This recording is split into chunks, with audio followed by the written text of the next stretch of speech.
않죠. 일으킨다는 것은 넘어진 자를 일으킵니다. 쓰러진 자를 일으킵니다. 무너진 자를 일으킵니다. 이게 주님의 종들의 사명입니다. 저와 여러분에게 주신, 하나님이 맡겨주신 사명은 같이 더불어 살면서 이 시대에 넘어진 자가 있거나 쓰러진 자가 있거나 무너진 자가 있거나 그러면 그들에게 여러분의 손을 통해서 붙잡아 일으키는 것입니다. 여러분이 그들에게 어깨를 빌려주시던 무엇을 빌려주시던 넘어진 자를 일으키는 것, 그것이 우리의 사명입니다. 뿐만 아니라 그 다음에 나오는 말씀은 무엇입니까? 그 다음에 나오는 말씀은 이스라엘 중에 보존된 자를 돌아오게 하는 것이다. 돌아오게 하는 것이다. 지금 이스라엘 백성들은 어디에 있을까요? 이스라엘 백성들은 포로로 잡혀가 있습니다. 종으로 잡혀가 있습니다. 그 땅에서 남아있는 영혼들입니다. 포로로 잡혀가서 남아있는 영혼, 묶인 자들입니다. 묶인 영혼들이고 종된 영혼들, 그들을 어떻게 한다고요? 돌아오게 하는 사역입니다. 돌아오게 한다는 것은 무엇을 의미합니까? 자유케 한다는 것이죠. 묶인 자들을 풀어서 자유케 하고 그들의 본래의 위치로 돌아오게 하는 사역, 이것이 종의 사역입니다. 이게 우리 사역이에요. 그러면서 이 사역을 위하여 하나님은 그때그때마다 지역마다 그 일을 감당할 자들이 있는데, 오늘 본문의 이사야는 어디에 빛으로 삼으신다고 했습니까? 이방의 빛으로 삼는다고 했습니다. 유대인들이 아니라 이방인 땅의 빛으로. 그래서 하나님이 구원의 하나님을 이방 백성들에게 가서 증거하는 것입니다. 그것도 땅 끝까지. 이렇게 부름을 받은 자가 사도 바울이죠. 사도 바울이 그렇게 부름 받았죠. 여러분, 저와 여러분도 이방의 빛으로 부름 받은 줄로 믿으십니까? 이 땅은 여러분들이 캐네디언 시티즌십 가지고 있어도 여러분 이방인이잖아요. 아닙니까? 아무리 나는 아니라고 해도 저와 여러분은 이민자입니다. 이민자로 한국에서 여기까지 보냄을 받았습니다. 주님이 우리를 이곳에 보낸 목적이 무엇일까? 우리가 캐나다로부터 복음을 들었지만 사실 지금은 우리가 복음을 이 땅에 증거할 순서입니다. 하나님은 우리를 이 땅에 이방의 빛으로 삼으셨어요. 이사야를 이방의 빛으로 삼으신 것처럼 이 땅에 묶인 영혼이 많습니다. 이 땅의 어둠의 영 가운데 사로잡힌 영혼들이 많습니다. 하나님을 잊어버리고 절대 주권을 잊어버리시고 예수 그리스도의 복음의 능력을 잃어버렸습니다. 우리는 이방의 빛입니다. 이사야도 그렇고요. 우리가 여기 사는 존재 목적입니다. 여러분, 그리고 이방의 빛으로 삼아서 나의 구원을 저들에게 가지고 가서 전해달라. 이것이 이사야에게 주신 사명입니다. 대사명입니다. 말씀을 정리합니다. 하나님께서 이사야를 통해서 부르시고 그를 하나님의 종 삼으신 것은 이 땅에 있는 무너진 자들, 쓰러진 자들 일으켜 세우고 묶인 자들 풀어서 자유케 돌아오게 하고, 그리고 이렇게 구원하는 복음의 능력을, 구원하는 복음의 사건들을 온 땅에 증거하면서 여호와가 여호와 되게 하라, 하나님이 하나님 되게 하라. 이것이 이방의 빛으로 이사야를 삼으신 하나님의 목적입니다. 여러분, 우리도 그렇게 부름을 받았어요. 요한복음을 가보세요. 우리가 읽은 이 요한복음에 가보면 예수님이 이제 처음 성인이 돼서 나오기 시작합니다. 처음 성인이 돼서 세상에 나오면서 예수님이 무엇부터 받으십니까? 세례부터 받으십니다. 세례 받고 나서 그 다음에 하시는 일이 뭡니까? 자, 요한복음 1장이에요. 세례 받고 예수님이 하신 일이 뭐예요? 제자를 부르시는 것입니다. 예수님의 사역도 사람을 부르시는 것으로 시작합니다. 가나의 혼인잔치 이전에, 가나의 혼인잔치의 기적과 이사를 일으키기 이전에 예수님이 하신 일은 제자를 부르는 일이었습니다. 사람을 불러 세우는 일이었습니다. 사람을 택하는 일이었습니다. 구약성경에서도 하나님께서도 하나님의 일을 할 때 사람을 부르십니다. 우리 예수님도 혼자 하지 않고 사람을 부르십니다. 그리고 그와 함께 일하십니다. 그러면 예수님이 사람을 부르신 목적은 무엇입니까? 사람을 불러서 그에게 무슨 사명을 주십니까? 마태복음 5장 14절로 빨리 가십시오. 마태복음 5장 14절.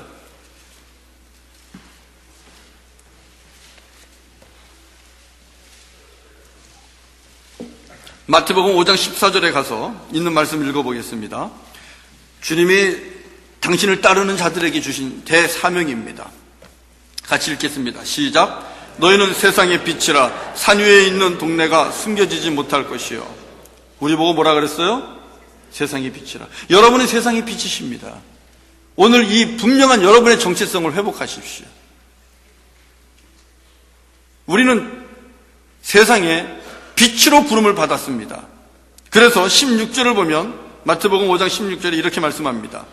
같이 읽어봅시다. 시작. 이같이 너희 빛이 사람 앞에 비치게 하여 그들로 너희 착한 행실을 보고 하늘에 계신 너희 아버지께 영광을 돌리게 하라. 빛을 어떻게 하라 그럽니까? 숨기라 그럽니까? 뭐라 그랬어요? 빛은 비춰야 빛입니다.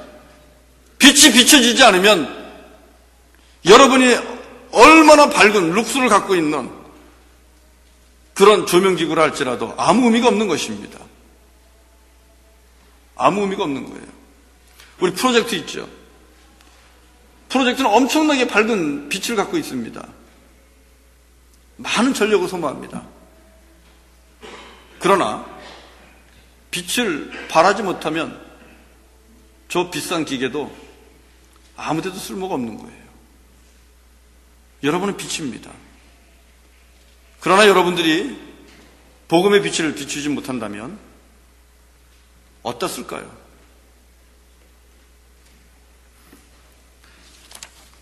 여러분 디오게네스라는 분을 아시죠? 예, 디오게네스. 예, 우리 통 속의 철인이라고 뭐 그렇게 불린다고 합니다. 아시는 분은 다 아시는 분이고 많이 유명합니다. 예. BC 412년에서 323년에 있었던 그런 철인입니다. 아주 유명한 예화가 있습니다. 예, 젊은 알렉산더가 와서 그렇게 얘기했다고 그러죠. 디오게네스에게 당신이 원하는 거 있으면 내가 다 들어주겠습니다. 얘기하십시오. 그랬더니 디오게네스가 아주 기가 막힌 이야기합니다. 햇빛 가리지 말고 좀 비켜주시오. 예, 햇빛 가리지 말고 비켜주시오. 예, 이런 얘기를 했다고 합니다. 좀 대단한 사람이죠. 예, 전혀 주눅들지 않고 자기 철학이 분명한 사람입니다.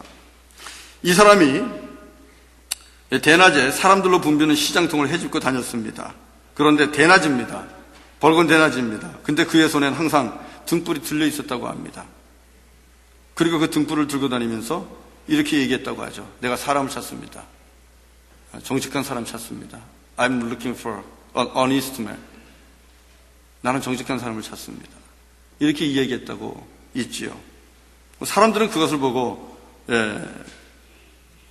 웃을 수밖에 없으니까 우스꽝스러운 모습에 웃고 손가락질 합니다. 그러나 디오게네스는 아주 진지했다고 합니다. 그는 당시에 아테네 사람들이 세속적인 욕망에 사로잡혀가지고 있는 모습 보면서 낮에도 칠흑을 본 겁니다.